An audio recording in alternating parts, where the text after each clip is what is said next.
I was at home working in my office where we are right now, and the phone rings, and I get a call. Hello, it's Joyce DiDonato.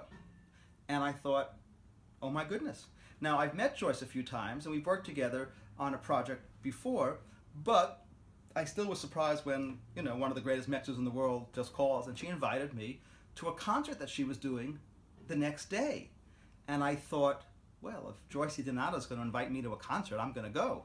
And I figured it was going to be, the stuff she sings so beautifully. Early music, Mozart or Bellini or Rossini or something that she does. So actually I went with a friend of mine named Jonathan Blaylock, and we went to see this concert at the Dominican Center downtown.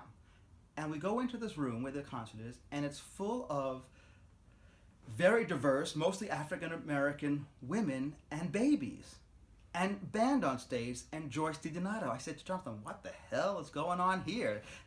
Are they going to sing Purcell? I mean, I don't know.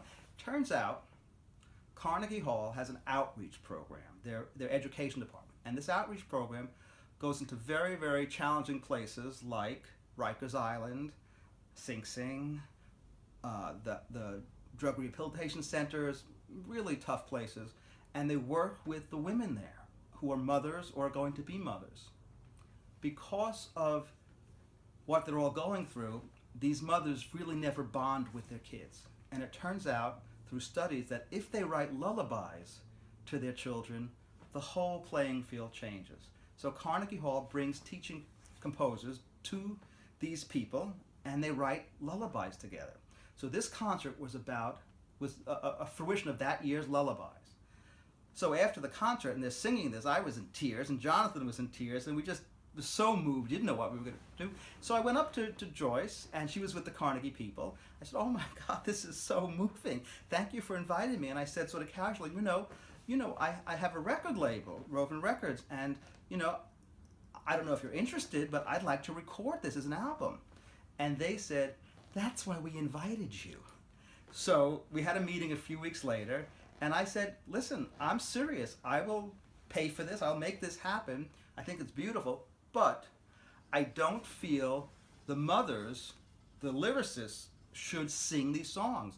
I think we should get great celebrity artists to sing these songs. And the Carnegie people said, well, that's a great idea. And I said, well, I have a lot of colleagues who I bet I could call upon to do this, and I bet they would like it. And I said, obviously Joyce would do it. I said I can call Patti LuPone. I'm pretty sure she could do it. I can call Ansel Elgort. I'm pretty sure he will do it. I can call Pretty Yendi and a few others. I said, who can you call? And they said, well, we know Natalie Merchant.